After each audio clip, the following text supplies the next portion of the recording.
जय जगन्नाथ नमस्कार आपण मानक फूडी एसके शिवना चैनल को बहुत सारा भल पाइबा और स्वागत जनाऊँगी। दर्शक बंधु देखु सजना खाड़ी काटिकी पानी रे पकई देछि राइया जमती न हबो सेति मु पानी रे काट पकई देछि। तापर आलू देखु लंबा साइज आलू काट देछि चोपा थबो आलू रे आपण मन चाहे चोपा भी काटि पाते किंतु चोपा थबो आटे भल स्वादिया लागबो। आमे जो रेसिपी आज बनैबा तो बंधु गोटे ग्राइंडर जार नै जिबा आमे सेतरे कोन करबा रसुन 5-6 फुट नै जिबा। तापर आमे अदा नै जिबा एंती छोटो खंड अदा एंती गुंड गुंड काट देछि। तापर आमे पियाज नै जिबा बड़ खंडे पियाज गोटे पियाज फाड़े एमती नहीं जावा। आम से सुखिला लंका दीटा नहीं जावा कला सोरिष गोटे चामच नहीं जावा। दर्शक बंधु आम धला सोरिष नहीं जावा आपने पाखे धला सोरिष न था आपण मैंने कला सोरिष केवल बनई पारती धला सोरिष सेमती गोटे चामच नहीं जावा। आम एथे अध चामच जीरा नहीं जावा गोटा जीरा। दर्शक बंधु आदि आम पानी अल्प दे चिकन कर चलतु बाटी आनिबा। बंधु देखु चुली लगे देछि आ कड़े बसई देछि आम से गोटे गिना प्रथम पानी देदबा पानी टिके फुटवा को दबा। बंधु देखो पानी फुटिला बंधु सजना खाड़ी आम गरम पानी फुटिला पानी पकईदबा। आम आलू पकईदबा मु सजना खाड़ी जो काटी 300 ग्राम सजना खाड़ी आम से आलू नहीं जावा। आपण मैंने जी आलू पसंद करते से अनुसार आलू नहीं जाए।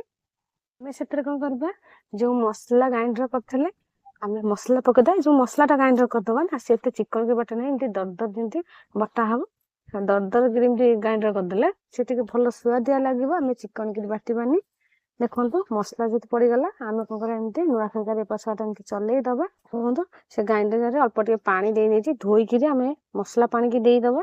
तापर आम से हलदी गुंड पकईदबा हम अध चामच हलदी गुंड देखो पको पको कि पानी फुटुला आम से फुटला पानी आम जेहेतु पकईले अध चामच काश्मीर लंका गुंड कलर हाँपाई। रेसिपी स्किप करतुनि संपूर्ण देखु सहज रेसिपी आपण मैंने एमती बनई थे किंतु आज मु जो नुआ उपाय बनाऊँगी रेसिपीटा को देखु आम जो आग छुई सीझेदेवा राइया न हो बोली तेरे स्वाद नहीं लुण नहीं जावा मु गोटे चामच टे कम लुण नहीं जाइए पकईदबा पकईकरी आम एमती देख दर्शक बंधु चलईदबा।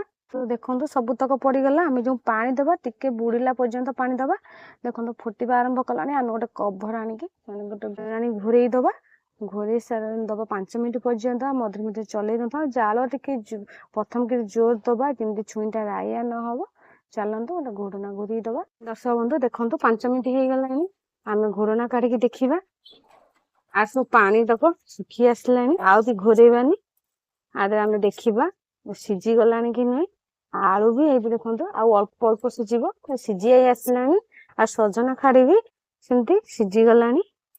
आम आहरी 2 मिनट पर्यंत बसईदबा टे पानी तक ना सुखा दबा।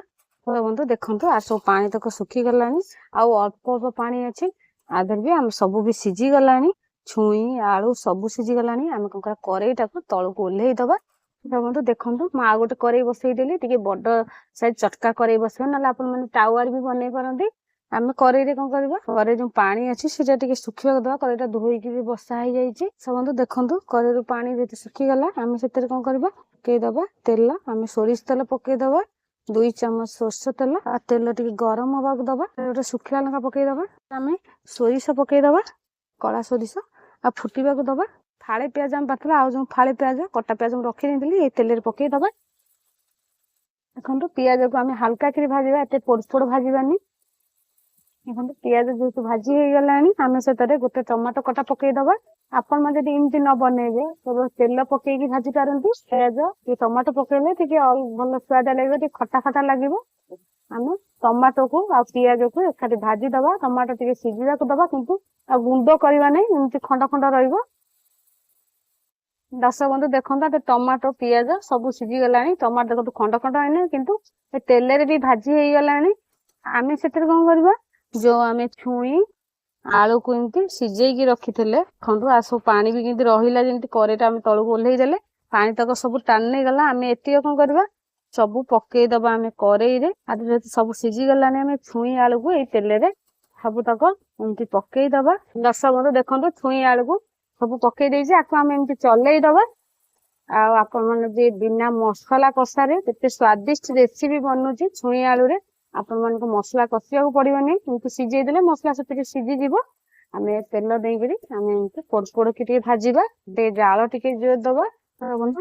ଆମେ ତାର ପାଣି ଶୁଖିବା ପର୍ଯ୍ୟନ୍ତ ଏମିତି ଭାଜିବା ପୋଡ ପୋଡକିରି ଟିକେ।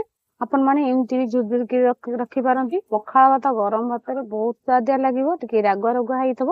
ଦେଖନ୍ତୁ ଆମେ ଏମିତି ବାରମ୍ବାର ଚଲେଇବା, ଚୁଲି ଲଗେଇଦବାନି କରେଇରେ, ଟିକେ ଆମେ ଟିକେ ପାଣି ଶୁଖିବା ପାଇଁ ପର୍ଯ୍ୟନ୍ତ ଆମେ ଏମିତି ଭାଜିବା। ବନ୍ଧୁ ଦେଖନ୍ତୁ ହେଇଗଲାଣି। ଆମେ ଆଉ ଗୋଟେ ମିନିଟ ପର୍ଯ୍ୟନ୍ତ ଆଉ ଏପାଶ ଟିକେ ଭାଜିଦବା। ଯୋଉ ମସଲା ତକ ନା ଏମିତି ଯେମିତି ସମାନ ଭାବେ ସବୁଆଡେ ଲାଗିଯିବ। ରସ ବନ୍ଧୁ ଯୋଉମାନେ ନୂଆ ଦେଖୁଛନ୍ତି ସବସ୍କ୍ରାଇବ କରିଦିଅନ୍ତୁ।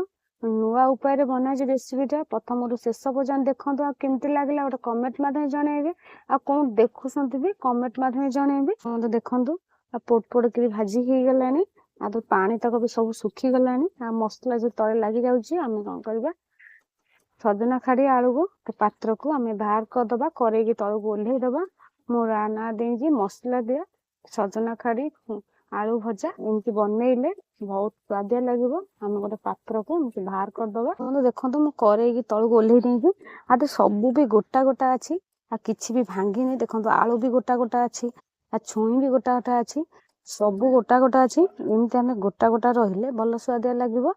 ଆଉ ସବୁ ପାଣି ଯୋଉ ଦିଆ ହେଇଛି, ଆମେ ସେମିତି ପାଣି ଦବା ଭାଗ ମାପକି ଦେଲେ ସବୁ ଏମିତି ଗୋଟା ଗୋଟା ରହିବ। ଆମେ ଗୋଟେ ପାତ୍ରକୁ ବାହାର କରିଦବା। ବନ୍ଧୁ ଆପଣ ମାନଙ୍କ ପାଇଁ ରେଡି ହେଇଗଲା ବେସରରେ ଦିଆ ସଜନା ଖାଡି ଆଳୁ ଭଜା। ସହଜରେ ବନା ହେଇଛି। ଆଉ ମୁଁ କେମିତି ବନେଇଛି ରେସିପିଟାକୁ ପ୍ରଥମ ଶେଷ ପର୍ଯ୍ୟନ୍ତ ଦେଖନ୍ତୁ, ଆଉ ଘରେ ବନାନ୍ତୁ। କେମିତି ଲାଗିଲା ଗୋଟେ କମେଣ୍ଟ ମାଧ୍ୟମରେ ଜଣେଇବେ। ବହୁତ ସୁଆଦିଆ ଲାଗିବ। ବର୍ତ୍ତମାନ ମୁଁ ରହୁଛି। ଆପଣ ମାନଙ୍କ ଭଲ ପାଇବା ଆଶୀର୍ବାଦ ରହିଲେ ମୁଁ ଏମିତି ନୂଆ ନୂଆ ରେସିପି ନେଇକି ଆସିବି। ଜୟ ଜଗନ୍ନାଥ, ନମସ୍କାର, ଧନ୍ୟବାଦ।